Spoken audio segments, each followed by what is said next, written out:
श्री शिवाय नमस्तुभ्यं। राधे कृष्णा। भगवान भोलेनाथ और माता पार्वती आप पर और आपके पूरे परिवार पर सदा सर्वदा अपना आशीर्वाद बनाए रखें।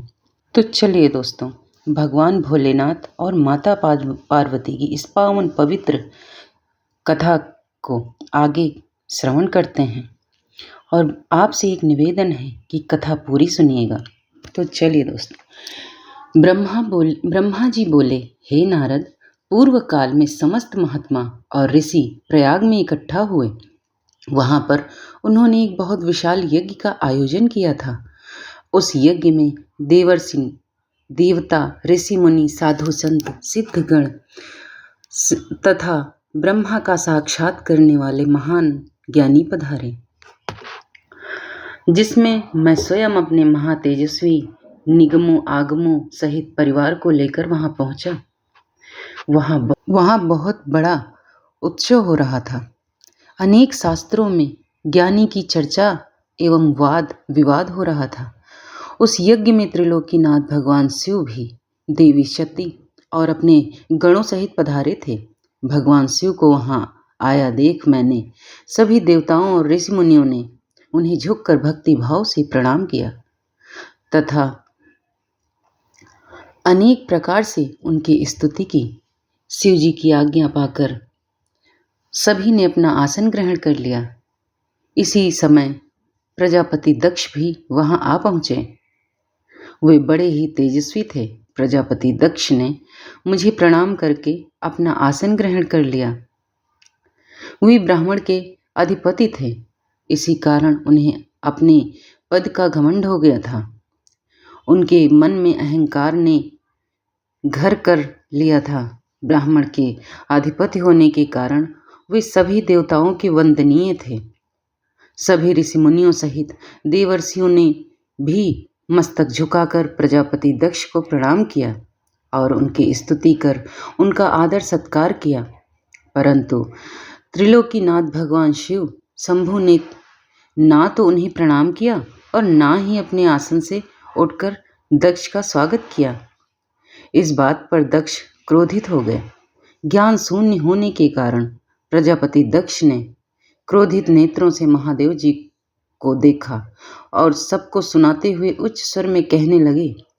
प्रजापति दक्ष बोले, सभी देवता, असुर, ब्राह्मण, ऋषि मुनि सभी मुझे नम्रता पूर्वक प्रणाम कर मेरे आगे सिर झुकाते हैं। वे सभी उत्तम भक्ति भाव से मेरी आराधना करते हैं, परंतु सदैव प्रेतों और पिशाचों से घिरा रहने वाला एक दुष्ट मनुष्य क्यों मुझे देखकर अनदेखा कर रहा है? शमशान में निवास करने वाला एक निर्लज्ज जीव क्यों मेरे सामने मस्तक नहीं झुकाता? भूतों पिशाचों का साथ करने के कारण क्या यह शास्त्रों की विधि भी भूल गया है? इसने नीति के मार्ग को भी कलंकित किया है। इसके साथ रहने वाले या इसकी बातों का अनुसरण करने वाले मनुष्य पाखंडी, दुष्ट और पाप का आचरण करने वाले होते हैं। वे ब्राह्मणों की बुराई करते हैं तथा स्त्रियों के प्रति आकर्षित होते हैं। यह रुद्र चारों वर्गों से पृथक और क्रूप है, इसलिए इस पावन यज्ञ से इसे बहिष्कृत कर दिया जाए। यह उत्तम कुल और जन्म से ही हीन है, अतः इसे यज्ञ में भाग न लेने दिया जाए। पुत्र, क्रोध से विवेक समाप्त हो जाता है। दक्ष ने शिव के लिए अपशब्द कहते समय उसके परिणाम पर तनिक भी विचार नहीं किया। अहंकार के कारण वह शिव के स्वरूप को भूल गया। वह यह भी भूल गया कि आदि शक्ति ने जिसका तप द्वारा वरण किया है वह कोई साधारण मनुष्य, ऋषि या देव नहीं है। ब्रह्मा जी बोले, हे नारद, दक्ष की ये बात सुनकर भृगु आदि बहुत से महर्षि रुद्रदेव को दुष्ट मानकर उनकी निंदा करने लगे। ये बातें सुनकर नंदी को बुरा लगा। उनका क्रोध बढ़ने लगा और वे दक्ष को शाप देते हुए बोले कि हे महामूढ़, दुष्ट बुद्धि दक्ष, तू मेरे स्वामी देवाधिदेव महेश्वर को यज्ञ से निकालने वाला कौन होता है, जिनके स्मरण मात्र से यज्ञ सफल हो जाते हैं और तीर्थ पवित्र हो जाते हैं? तो उन महादेव जी को कैसे साथ दे सकता है? मेरे स्वामी निर्दोष हैं और तूने अपने स्वार्थ की सिद्धि के लिए उन्हें शाप दिया है और उनका मजाक उड़ाया है। जिन सदाशिव ने इस जगत की सृष्टि की, इसका पालन किया और जो इसका संहार करते हैं, तो उन्हीं महेश्वर को शाप देता है। नंदी के ऐसे वचन सुनकर प्रजापति दक्ष के क्रोध की कोई सीमा न रही। वे आग बबूला हो गए और नंदी समेत सभी रुद्रगणों को शाप देते हुए बोले, अरे दुष्ट रुद्रगणों, मैं तुम्हें शाप देता हूँ कि तुम सब वेदों से बहिष्कृत हो जाओ, तुम वैदिक मार्ग से भटक जाओ और सभी ज्ञानी मनुष्य तुम्हारा त्याग कर दें। तुम शिष्ट आचरण ना करो और पाखंडी हो जाओ। सिर पर जटा, शरीर पर भस्म एवं हड्डियों के आभूषण धारण कर मदपान शराब का सेवन करो। जब दक्ष ने शिव जी के प्रिय पार्षदों को इस प्रकार शाप दे दिया तो नंदी बहुत क्रुद्ध हो गए। नंदी भगवान शिव के प्रिय पार्षद हैं। वे बड़े गर्व से दक्ष को उत्तर देते हुए बोले। नंदीश्वर आगे कहते हैं कि हे दुर्बुद्धि दक्ष, तुझे शिव तत्व का ज्ञान नहीं है। तूने अहंकार में शिवगणों को शाप दिया है। तेरे कहने पर भृगु आदि ब्राह्मणों ने भी अभिमान के कारण भगवान शिव का मजाक उड़ाया है। अतः मैं भगवान शिव के तेज के प्रभाव से तुझे शाप देता हूँ कि तुझ जैसे अहंकारी मनुष्य जो सिर्फ कर्मों के फल को देखते हैं, वेदवाद में फंसकर रह जाएंगे। उनका वेद तत्व ज्ञान शून्य हो जाएगा। वे सदैव मोह माया में ही लिप्त रहेंगे। वे पुरुषार्थ विहीन होंगे और स्वर्ग को ही महत्व देंगे। वे क्रोधी व लोभी होंगे। वे सदा ही दान लेने में लगे रहेंगे। हे दक्ष, जो भी भगवान शिव को सामान्य देवता समझकर उनका अनादर करेगा, वह सदैव के लिए तत्वज्ञान से विमुख हो जाएगा। वह आत्मज्ञान को भूलकर पशु के समान हो जाएगा तथा यह दक्ष, जो कि कर्मों से भ्रष्ट हो चुका है, इसका मुख बकरे के समान हो जाएगा। इस प्रकार बहुत गुस्से से भरे नंदी ने जब दक्ष और ब्राह्मणों को शाप दिया तो बहुत शोर मच गया। भगवान शिव मधुर वाणी में नंदी को समझाने लगे कि वे शांत हो जाएं। प्रभु शिव बोले, नंदी, तुम तो परम ज्ञानी हो, तुम्हें क्रोध नहीं करना चाहिए। तुमने बिना कुछ जाने समझे ही दक्ष तथा समस्त ब्राह्मण कुल को शाप दिया है। सच्चाई तो यह है कि मुझे कोई भी शाप छू ही नहीं सकता, इसलिए तुम्हें अपने क्रोध पर नियंत्रण रखना चाहिए। किसी की बुद्धि कितनी ही दूषित क्यों न हो, वह कभी वेदों को शाप नहीं दे सकता। नंदी, तुम तो सिद्धों को भी तत्व ज्ञान का उपदेश देने वाले हो। तुम तो जानते हो कि मैं ही यज्ञ हूँ, मैं ही यज्ञ कर्म हूँ, यज्ञ की आत्मा मैं ही हूँ, यज्ञ परायण यजमान भी मैं ही हूँ। फिर मैं कैसे यज्ञ से बहिष्कृत हो सकता हूँ?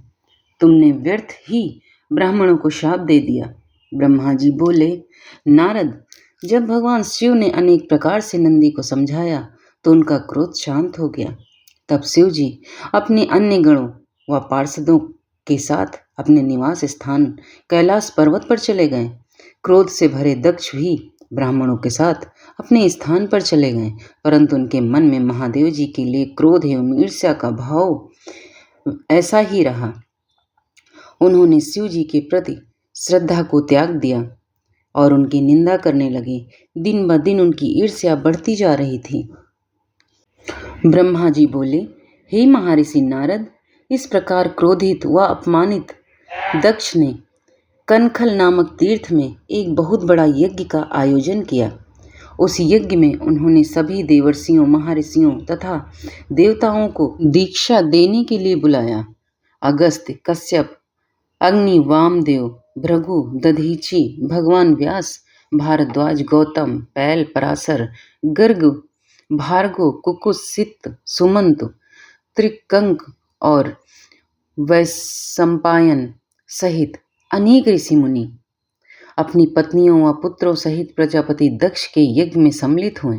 समस्त देवता अपने देवगणों के साथ प्रसन्नता पूर्वक यज्ञ में आए।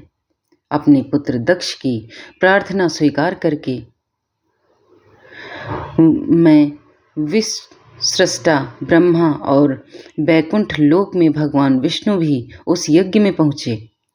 वहाँ दक्ष ने सभी पधारे हुए अतिथियों का खूब आदर सत्कार किया। उस यज्ञ के स्थान का निर्माण देवताओं की शिल्पी विश्वकर्मा द्वारा किया गया था। विश्वकर्मा ने बहुत से दिव्य भवनों का निर्माण किया। उन भवनों में दक्ष ने यज्ञ पधारे अतिथियों को ठहराया। दक्ष ने भृगु ऋषि को ऋतुज बनाया। भगवान विष्णु यज्ञ के अधिष्ठाता थे। इस विधि को मैंने ही बताया। दक्ष सुंदर रूप धारण कर यज्ञ मंडल में उपस्थित था। उस महान यज्ञ में 88,000 ऋषि एक साथ हवन कर सकते थे। 64,000 देव ऋषि मंत्रों का उच्चारण कर रहे थे। सभी सहित यज्ञ में पधारे थे। कौतुक और मंगलाचार कर दक्ष ने यज्ञ की दीक्षा ली, परंतु उस दुरात्मा दक्ष ने त्रिलोकीनाथ करुणा निधान भगवान शिव को यज्ञ के लिए निमंत्रण नहीं भेजा था, ना ही अपनी पुत्री सती को बुलाया था। दक्ष अनुसार भगवान शिव कपालधारी हैं, इसलिए उन्हें यज्ञ में स्थान देना गलत है। सती भी शिव जी की पत्नी होने के कारण कपाली भार्या हुई, अतः उन्हें भी बुलाना पूर्णतः अनुचित था। दक्ष का यज्ञ महोत्सव अत्यंत धूमधाम एवं हर्ष उल्लास से आरंभ हुआ। सभी ऋषि मुनि अपने कार्य में संलग्न हो गए तथा वहाँ महर्षि दधीचि पधारे। उस यज्ञ में भगवान शंकर को ना पाकर दधीचि बोले, हे श्रेष्ठ देवताओं और महर्षियों, मैं आप सभी को श्रद्धा पूर्वक नमस्कार करता हूँ। हे श्रेष्ठ जनों, आप सभी यहाँ पर इस महान यज्ञ में पधारे हैं। मैं आप सबसे यह पूछना चाहता हूँ कि मुझे इस यज्ञ में त्रिलोकीनाथ भगवान शंकर कहीं भी दिखाई नहीं दे रहे। उनके बिना यज्ञ मुझे सूना लग रहा है। उनकी अनुपस्थिति से यज्ञ की शोभा कम हो गई है। जैसा कि आप जानते हैं कि भगवान शिव की कृपा से सभी कार्य सिद्ध होते हैं। हे परम सिद्ध पुरुष नीलकंठधारी प्रभु शंकर यहाँ क्यों नहीं दिखाई दे रहे? जिनकी कृपा से अमंगल भी मंगल हो जाता है, जो सर्वथा सबका मंगल करते हैं, उन भगवान शिव का यज्ञ में उपस्थित होना बहुत आवश्यक है।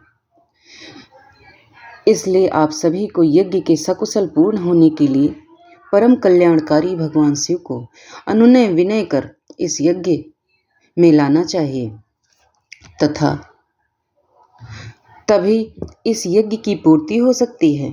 इसलिए आप सभी श्रेष्ठ जन तुरंत कैलाश पर्वत पर जाएं और भगवान शिव और देवी सती को यज्ञ में ले आएं। उनके आने से यज्ञ पवित्र हो जाएगा। हे परम पुण्यमयी, वे परम पुण्यमयी हैं। उनके आने से ही यज्ञ पूरा हो सकता है। महर्षि दधीच की बातों को सुनकर दक्ष हंसते हुए बोला कि भगवान विष्णु देवताओं के मूल हैं, अतः मैंने उन्हें सादर यहाँ बुलाया है। जब वे यहाँ उपस्थित हैं तो भला यज्ञ में क्या कमी हो सकती है? भगवान विष्णु के साथ साथ ब्रह्मा जी भी वेदों के उपनिषदों और विविध आगमों के साथ यहाँ पधारे हैं। देवगणों सहित इंद्र भी यहाँ उपस्थित हैं। वेद और वेद तत्वों को जानने वाले तथा उनका पालन करने वाले सभी महर्षि यज्ञ में आ चुके हैं। जब सभी देवगण एवं श्रेष्ठ जन यहाँ उपस्थित हैं तो रुद्रदेव की यहाँ क्या आवश्यकता है? मैंने सिर्फ ब्रह्मा जी के कहने पर अपनी पुत्री सती का विवाह शिव जी से कर दिया था। मैं जानता हूँ कि वे कुलहीन हैं, उनके माता पिता का कुछ भी पता नहीं है। वे भूतों, प्रेतों और पिशाचों के स्वामी हैं। वे स्वयं ही अपनी प्रशंसा करते हैं। वे मूढ़, जड़, मौनी एवं और ईर्ष्यालु होने के कारण यज्ञ में बुलाए जाने के योग्य नहीं हैं। अतः दधीची जी, आप उन्हें यज्ञ में बुलाने के लिए ना कहें। आप सब मुनि से मिलकर अपने सहयोग से मेरे इस यज्ञ को सफल बनाएं। दक्ष की बात सुनकर दधीची मुनि बोले, हे दक्ष, परम कल्याणकारी भगवान शिव को यहाँ यज्ञ में ना बुलाकर तुमने इस यज्ञ को पहले ही भंग कर दिया है। यह यज्ञ कहलाने के लायक ही नहीं है। तुमने भगवान शिव को निमंत्रण ना देकर उनकी अवहेलना की है, इसलिए तुम्हारा विनाश निश्चित है। यह कहकर दधीची वहां से अपने आश्रम चले गए। उनके पीछे पीछे भगवान शिव का अनुसरण करने वाले सभी ऋषि मुनि भी वहां से चले गए। दक्ष के समर्थकों ने यज्ञ छोड़कर गए ऋषियों मुनियों के प्रति व्यंग भरे वचनों का प्रयोग किया। इस प्रकार प्रसन्न होकर दक्ष बोलने लगे कि यह बहुत अच्छी बात है कि मंद बुद्धि और मिथ्यावाद में लगे दुराचारी मनुष्य सभी इस यज्ञ का त्याग करके स्वयं ही यहाँ से चले गए। भगवान विष्णु और ब्रह्मा जी, जो कि सभी वेदों के ज्ञाता हैं, वेद तत्वों से परिपूर्ण हैं, इस यज्ञ में उपस्थित हैं। वे ही मेरी यज्ञ को सफल बनाएंगे। ब्रह्मा जी बोले कि दक्ष की ये बातें सुनकर वे सभी शिव माया से मोहित हो गए। सभी देवर्षि आदि देवताओं का पूजन करने लगे। इस प्रकार यज्ञ पुनः आरंभ हो गया। मुनि श्रेष्ठ, इस प्रकार यज्ञ स्थल पर रुके अनेक देवर्षि और मुनि वहां पुनः यज्ञ को पूर्ण करने हेतु पूजन करने लगे। ब्रह्मा जी कहते हैं, नारद, जिस समय देवता और ऋषिगण दक्ष के यज्ञ में भाग लेने के लिए उत्सव करते हुए वहां जा रहे थे, उस समय दक्ष की पुत्री सती अपनी सखियों के साथ गंधमादत पर्वत पर धारागृह में अनेक क्रीड़ाएं कर रही थी। सती ने देखा कि रोहिणी के साथ चंद्रमा कहीं जा रहे थे। तब सती ने अपनी प्रिय सखी विजया से कहा कि विजय, जल्दी जाकर पूछो कि देवी रोहिणी और चंद्र कहाँ जा रहे हैं। तब विजया दौड़कर चंद्रदेव के पास पहुंच गई और उन्हें नमस्कार करके उनसे पूछा कि हे चंद्रदेव, आप कहाँ जा रहे हैं। चंद्रदेव ने उत्तर दिया कि वे दक्ष द्वारा आयोजित यज्ञ में निमंत्रित हैं, अतः वहीं जा रहे हैं। यज्ञोत्सव के बारे में देवी विजया तुरंत देवी सती के पास आई और सारी बातों से सती को अवगत कराया। तब देवी सती को बड़ा आश्चर्य हुआ कि ऐसी क्या बात है जो पिताजी ने यज्ञोत्सव के लिए अपनी बेटी और दामाद को निमंत्रण तो दूर सूचना भी नहीं दी, परंतु सोचने पर उनकी समझ में कुछ नहीं आ सका। असमंजस की स्थिति में वे अपने पति महादेव जी के पास गईं और उनसे कहने लगी। सती बोली, हे महादेव जी, मुझे ज्ञात हुआ है कि मेरे पिता श्री दक्ष जी ने एक बहुत बड़े यज्ञोत्सव का आयोजन किया है, जिसमें उन्होंने सभी देवर्षियों, महर्षियों एवं देवताओं को आमंत्रित किया है। सभी देवता और ऋषिगण वहां एकत्रित हो चुके हैं। हे प्रभु, मुझे बताइए कि आप वहां क्यों नहीं जा रहे। आप सभी सुहृदयों से मिलने को हमेशा आतुर रहते हैं। आप भक्त वत्सल हैं। प्रभु, उस महायज्ञ में सभी आपके भक्त पधारे हैं। आप मेरी प्रार्थना मानकर आज ही मेरे साथ मेरे पिता के उस महान यज्ञ में चलिए। सती इस प्रकार भगवान शंकर से यज्ञशाला में चलने की प्रार्थना करने लगी। सती की प्रार्थना सुनकर भगवान महेश्वर बोले, हे देवी, तुम्हारे पिता दक्ष मेरे विशेष द्रोही हो गए हैं। वे मुझसे वैर की भावना रखते हैं। इसी कारण उन्होंने मुझे निमंत्रण नहीं दिया, और जो बिना बुलाए दूसरों के घर जाते हैं वे मरण से भी अधिक अपमान पाते हैं। हे देवी, उस यज्ञ में सभी अभिमानी, मूढ़ और ज्ञान शून्य देवता और ऋषि ही हैं। उत्तम व्रत का पालन करने वाले और मेरा पूजन करने वाले सभी ऋषि, मुनियों और देवताओं ने उस महायज्ञ का त्याग कर दिया है तथा अपने अपने धाम को वापस चले गए हैं। अतः प्रिय, हमारा उस यज्ञ में जाना अनुचित है। वैसे भी बिना बुलाए जाना अपना अपमान कराना है। शिव जी के इन वचनों को सुनकर देवी सती क्रुद्ध हो गई और शिव जी से बोली, हे प्रभु, आप तो सबके परमेश्वर हैं। आपके उपस्थित होने से यज्ञ सफल हो जाते हैं। आपको मेरे दुष्ट पिता ने आमंत्रित नहीं करके आपका अपमान किया है। भगवान, मैं ऐसा करने का प्रयोजन जानना चाहती हूँ कि क्यों मेरे पिता ने आपका अनादर किया है। इसलिए मैं अपने पिता के यज्ञ में जाना चाहती हूँ ताकि इस बात का पता लगा सकूं। अतः प्रभु, आप मुझे आज्ञा प्रदान करें।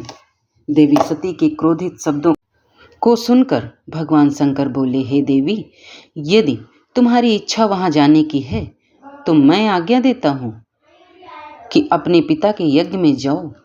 नंदीश्वर को सजाकर उस पर चढ़कर अपने संपूर्ण वैभव के साथ जाना। अपने पिता के यहाँ जाओ।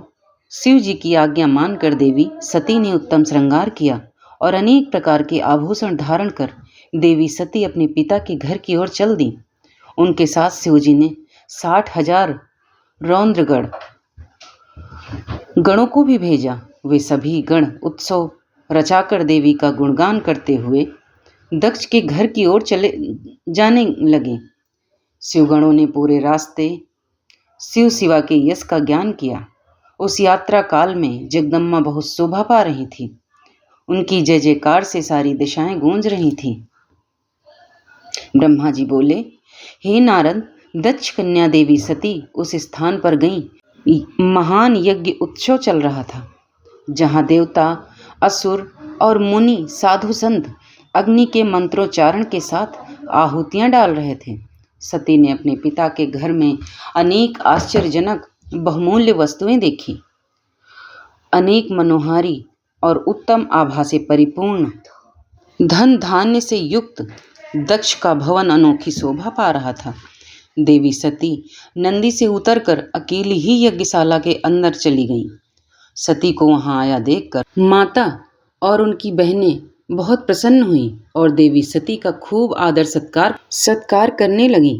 परंतु उनके पिता दक्ष ने उनको देखकर कोई खुशी जाहिर न की और ना ही उनकी तरफ ध्यान दिया। दक्ष के इस भय से ही अन्य लोगों ने भी देवी सती का आदर नहीं किया। सभी के व्यवहार से तिरस्कार देखकर देवी सती को बहुत आश्चर्य हुआ। फिर भी उन्होंने अपने माता पिता के चरणों में मस्तक झुकाया। देवी सती ने यज्ञ में सभी देवताओं का अलग अलग भाग देखा। जब सती को अपने पति भगवान शिव का भाग वहां दिखाई नहीं दिया तो उन्हें बड़ा क्रोध आया। अपमानित होने के कारण देवी सती दक्ष को लताड़ते हुए बोली, हे प्रजापति, अब आपने परम मंगलकारी भगवान शिव को इस यज्ञ में क्यों नहीं बुलाया, जिनकी उपस्थिति से ही सारा जगत पवित्र हो जाता है।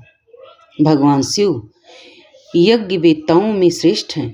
वे ही यज्ञ के अंग हैं, वे ही यजमान हैं, और जब सब कुछ वे ही हैं तो उनके बिना इस महायज्ञ की वे सिद्धि कैसे हो सकती है। उनके बिना तो यज्ञ अपवित्र। आपने भगवान शिव को सामान्य समझकर उनका घोर अनादर किया है।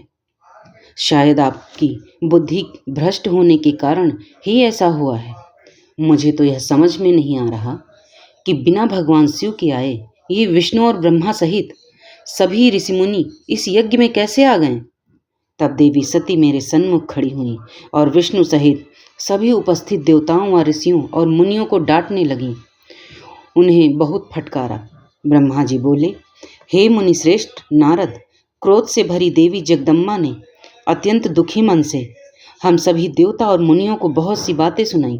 देवी सती की बातें सुनकर कोई भी कुछ नहीं बोला, परंतु उनके पिता दक्ष उनके वचनों से अधिक क्रोधित हुए और इस प्रकार बोले। दक्ष ने कहा, हे पुत्री सती, तुम्हारे इस प्रकार के वचनों से क्या लाभ होगा। तुम बिना बात के सभी का अपमान कर रही हो। वैसे भी मैंने तुम्हें यहाँ आने का कोई निमंत्रण तो दिया नहीं, तो तुम क्यों चली आई हो। तुम यहाँ खड़ी रहो या वापस चली जाओ, तुम्हारी इच्छा है। वैसे भी यहाँ उपस्थित सभी देवता और ऋषि मुनि यह जानते हैं कि तुम्हारे पति शिव अमंगलकारी हैं। उन्हें वेदों से बहिष्कृत किया गया है। वे भूतों, प्रेतों तथा पिशाचों के स्वामी हैं। उन्होंने बहुत बुरा वेश धारण किया है, इसलिए मैंने रुद्र को इस महायज्ञ में नहीं बुलाया। मैंने बिना सोचे समझे ब्रह्मा जी के कहने पर तुम्हारा विवाह उनसे कर दिया। नहीं तो शिव इस योग्य नहीं है कि उनसे किसी भी प्रकार के कोई संबंध बनाया जाए। अब तुम आ गई हो तो स्थान ग्रहण कर लो, आगे तुम्हारी जैसी इच्छा, हमारा कोई आग्रह नहीं है। दक्ष की ये बातें सुनकर उनकी दुहिता सती ने अपने पति की बुराई करने वाले अपने पिता को देखा तो उनके मन में रोष बढ़ गया। वे क्रोध से भर गईं। तब वे मन में ही विचार करने लगी कि अब मैं शिव जी के सामने कैसे जाऊंगी। यदि किसी तरह उनके पास चली गई तो उनके द्वारा यज्ञ का समाचार पूछने पर क्या कहूँगी। यह सब सोचकर वे अपने पिता दक्ष से बोली, जो त्रिलोकीनाथ करुणा निधान महादेव जी की निंदा करता है अथवा सुनता है वह हमेशा के लिए नरक में जाता है। अर्थात जब तक सूर्य और चंद्रमा का अस्तित्व है उसे नरक भोगना पड़ता है। इस प्रकार देवी सती वहां आने पर बहुत पश्चाताप कर रही थी। अपने पति भगवान शिव की अवहेलना को सहन नहीं कर पा रही थी। तब वे अपने पिता दक्ष सहित अन्य देवताओं से कहने लगी। सती बोली, तुम सभी भगवान शिव के निंदक हो। तुमने उनकी अवहेलना होते हुए देखकर प्रभु शिव का अपमान किया है। इस पाप का फल तुम सभी को अवश्य भोगना पड़ेगा। जो लोग भक्ति और ज्ञान में विमुख हैं वे यदि ऐसा कार्य करें तो कोई आश्चर्य नहीं होता, परंतु जिन लोगों ने अज्ञान के अंधेरों को दूर कर अपने ज्ञान चक्षुओं को खोल लिया है, जो महात्मा के चरणों की धूल से अपने को शुद्ध और पवित्र कर चुके हैं, उन्हें किसी से बैर भाव रखना, ईर्ष्या करना और निंदा करना कतई शोभा नहीं देता। भगवान के श्री चरणों का ध्यान करते हुए उनका 2 अक्षर का नाम शिव का उच्चारण करने से ही सारे पाप धुल जाते हैं। तुम मूर्खता के वश में होकर उन्हीं भगवान का अनादर कर रहे हो। उनसे द्रोह करके तो कुछ ही हासिल नहीं होगा। उदार भगवान महादेव जी जटा और कपाल धारण किए हुए शमशान में भूतों के साथ प्रसन्नता पूर्वक रहते हैं। वे शरीर पर भस्म लगाएं और गले में नरमुंडों की माला धारण करते हैं, फिर भी मनुष्यों के चरणों की धूल अपने माथे पर लगाते हैं, क्योंकि वे साक्षात परमेश्वर हैं। वे परम ब्रह्मा परमात्मा हैं। वे ऐश्वर्य से सदा ही दूर रहते हैं। जो ऐसे महापुरुष की निंदा करता है उसके जीवन को धिक्कार है। मैंने भी तुम्हारे द्वारा की गई पति भगवान शिव की निंदा को सुना है, इसलिए मैं अपने शरीर को त्याग दूंगी। इस यज्ञ की अग्नि में प्रवेश कर मैं भस्म हो जाऊंगी। मैंने अपने प्रिय पति भगवान शिव का अनादर देख भी लिया है और उनके प्रति अपने पिता के कट वचनों को भी सुन लिया है। अतः अब मैं इस जीवन का क्या करूं? मैं इस समय पूर्णतया असमर्थ हूं। इस यज्ञशाला में जो भी शक्तिवान और सामर्थ्यवान पुरुष हो वह भगवान शिव की उपेक्षा करने वालों और उन्हें बुरा और अमंगलकारी कहने वाले की जीभ काट दे, तभी वह शिव निंदा सुनने के पाप से बच सकता है। जो ऐसा करने में सामर्थ्य न हो तो उसे अपने दोनों कानों के बंद करके यहाँ से तुरंत चले जाना चाहिए, तभी वह दोष मुक्त होगा। फिर देवी सती अपने पिता दक्ष की ओर मुख करके बोली, जब मेरे पति महादेव जी मुझे आपके साथ संबंध होने के कारण दाक्षायणी कहकर पुकारेंगे तो मैं कैसे कुछ कह पाऊंगी। हे पिताजी, आपने मेरे पति का घोर अपमान करके मुझे उनके सामने जाने लायक भी नहीं छोड़ा, इसलिए मेरे पास अब एक ही रास्ता शेष है। मैं आपके द्वारा प्राप्त इस घृणित शरीर का आपके सामने ही त्याग कर दूंगी। तत्पश्चात सती वहां उपस्थित सभी देवताओं से बोली कि तुम सब ने करुणा निधान भगवान शिव की निंदा सुनी है, इसलिए तुम्हारे कर्मों का दुष्परिणाम तुम्हें अवश्य मिलेगा।